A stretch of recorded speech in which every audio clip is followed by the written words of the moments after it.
Essa é a luta mais terapêutica que eu já vi. O filme de Demon Slayer está deixando o mundo em êxtase. É quebra de recorde pra lá, quebra de recorde pra cá. O cinema tá ainda loucura. E durante as suas 2 horas e meia de duração, o quebra-pau entre os Hashiras e as lutas superiores no Castelo Infinito é o foco de todas as emoções. Porém, ainda no meio de tantos confrontos de tirar o fôlego, um embate em específico elevou a experiência do público para um momento singular. Promessas plantadas ao longo da história foram cumpridas, expectativas foram superadas por reviravoltas, os heróis foram encurralados e a tensão foi elevada até o seu nível máximo.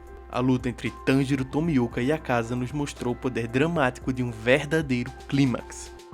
Tu também ficou maluco vendo isso? Quis se levantar no cinema de tanto hype? Ou foi tanta pancadaria seguida que te cansou? Para entendermos melhor o que causa esse sentimento intenso de euforia, hoje eu vou analisar a possível melhor luta de Kimetsu no Yaiba: Tanjiro e Tomioka contra Akaza. Esse vídeo vai cobrir tudo referente à luta que está no filme Kimetsu no Yaiba Castelo Infinito. Esse trecho corresponde aos capítulos entre o 146 e o 157 do mangá, então haverão spoilers dessa parte. Eu vou falar abertamente sobre tudo o que acontece nela. Antes de irmos direto para a luta em si, é importante dar uma pincelada rápida pelo contexto que antecede ela. Estamos falando aqui de um ponto central para o esqueleto do filme e da trama como um todo, então é natural que haja bastante preparação para esse grande evento. Nesse estágio do arco, acabamos de chegar em uma situação crítica para os nossos heróis. A Shinobu morreu.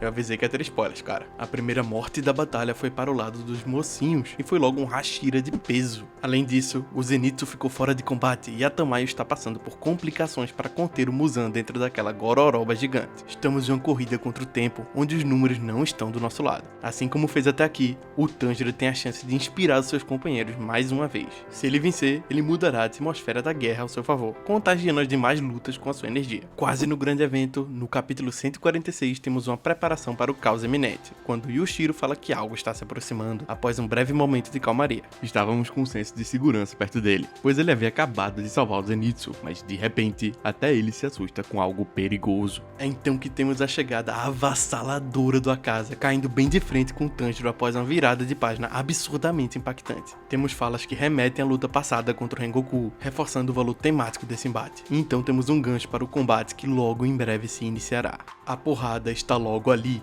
Porém, o capítulo ainda não acaba, e vemos o Muzan dando trabalho para Tamayo. Em breve, ele despertará, e quando isso acontecer, estaremos lascados. É um momento decisivo. O Tanjiro precisa vencer essa luta, e rápido. No capítulo seguinte, antes de voltarmos para a trocação franca, temos mais uma preparação para o combate, agora do Orokodaki, onde ele fala sobre a Nezuko e o Tanjiro serem as 2 engrenagens que fizeram tudo girar, e que eles não podem perder de modo algum, caso contrário, tudo irá parar de mudar, pois eles são os catalisadores da mudança capazes de curar o mundo. De volta à ação, Tanjiro e Akaza trocam golpes irados, com o moleque dando trabalho para o velhaco. É então que Tomioka nos empolga ainda mais, ressaltando a evolução de Tanjiro até aqui, enquanto compara seu estado inicial da história com seu momento atual. Esse é um momento digno de um terceiro ato, onde temos várias comparações para provar as mudanças que os personagens já experienciaram ao longo da história. Essa luta não é apenas um embate qualquer, ela simboliza a mudança que acompanhamos ao longo da história inteira. É a evolução do Tanjiro e tudo que cerca ele até esse ponto. Durante essa luta, veremos várias jogadas temáticas para mostrar o quanto o Tanjiro e o mundo à sua volta mudaram. Tudo está bem diferente desde o nosso primeiro contato com a história, e é o dever desse combate nos mostrar isso. Além das novas técnicas de combate, um exemplo dessa evolução pode ser visto se notarmos como a ajuda do Tanjiro vai diminuindo com o passar dos arcos. No distrito do entretenimento, era o Uzui, o Zenitsu e o Inosuke. Depois, nos arcos dos ferreiros, Tanjiro lutou junto com a Hashira do Amor, o Genya e a Nezuko. Agora, o Tanjiro tem apenas uma dupla, e nem mesmo a Nezuko está do seu lado. O combate segue com a Akaza mostrando o porquê da história não ter acabado ainda, e volta a dar uma surra no Tanjiro como esperado. Afinal, ele pode até estar mais forte, mas isso aqui ainda não virou bagunça, e o pai ainda é o Lua Superior 3. Mas o Hashira da Água interfere para ajudar o moleque e consegue segurar as pontas, repetidamente salvando ele de situações complicadas, até que uma porrada potente acaba com a palhaçada. Tomioka é atingido por Akaza e lançado diretamente para a casa do cara. Graças a isso, Tanjiro e Akaza enfim ficam sozinhos.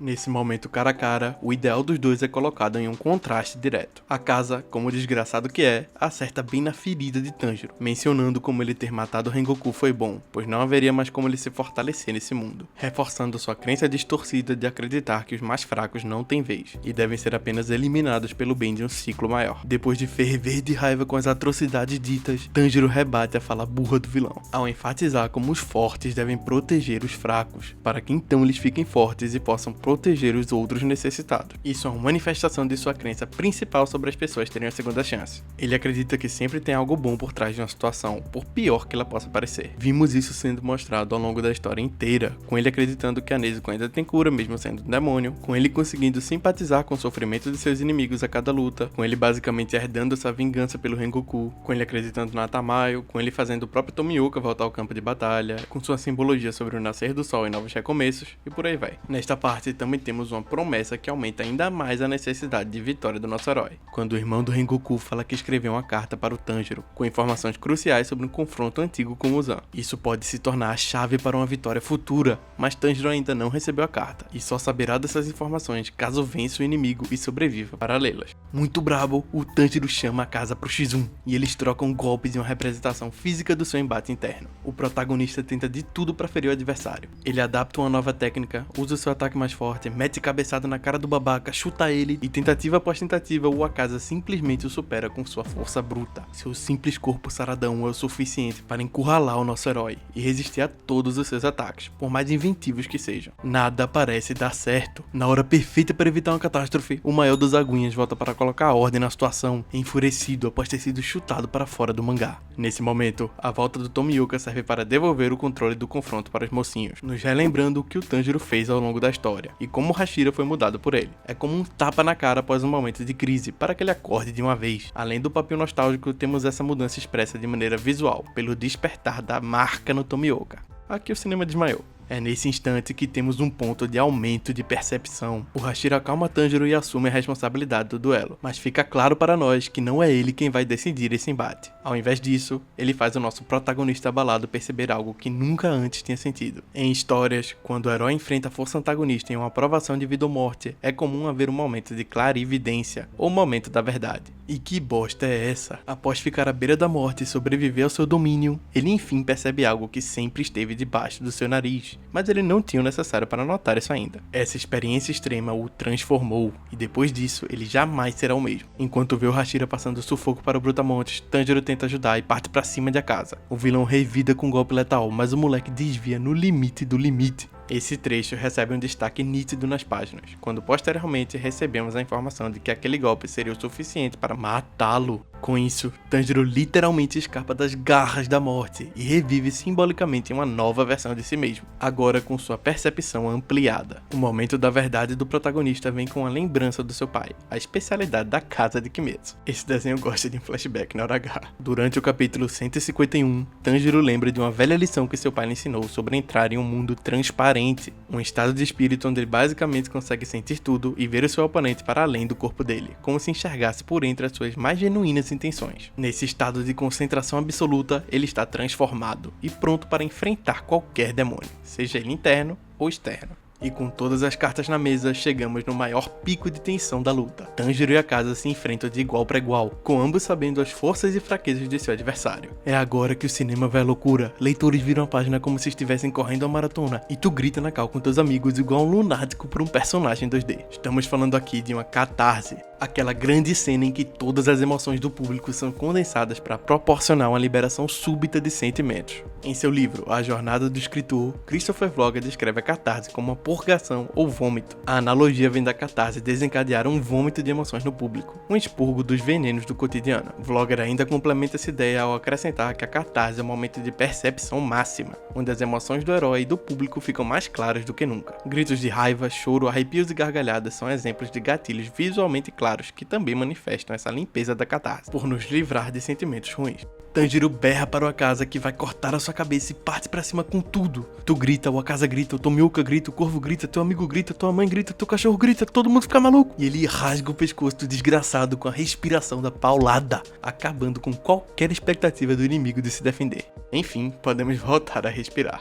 ou quase, pois ainda temos questões temáticas não resolvidas por parte do vilão. A casa se recusa a morrer e mesmo após perder a cabeça, coloca os dois protagonistas em xeque de novo quando finalmente vivenciamos o momento mais Kimetsu no Yaiba de todos, o inevitável flashback triste do vilão. Ao entrarmos em contato com seu passado, vimos como ele tinha tudo para acreditar em segundas chances, assim como Tanjiro. Ele era alguém que vivia uma vida desonesta como ladrão, pois era o único jeito que ele acreditava ser possível para conseguir um remédio para seu pai doente, roubando ele com as próprias mãos, já que sua família era pobre demais. E após a morte do seu pai, que não conseguiu suportar ver o filho vivendo essa vida errada, a casa encontra um mentor e o primeiro amor de sua vida. Vendo a fragilidade da garota doente, assim como seu pai, ele decide que dessa vez vai levar uma vida honesta para protegê-la, e treina para ficar forte, ser capaz de vencer suas brigas e encarar seus inimigos de frente, ao invés de roubar e apanhar deles. Tudo nesse drama dele conversa bem com a temática de segundas chances. A própria garota doente que ele amava consegue se recuperar, e ambos parecem que vão conseguir ser felizes juntos, pois eles até planejam um casamento futuro. Mas então, chegamos em um ponto de virada, onde ele e o Tanjiro tomam escolhas totalmente diferentes. Após perder toda a sua família pelos demônios, Tanjiro se manteve apegado a seus valores, e se recusou a largar sua irmã,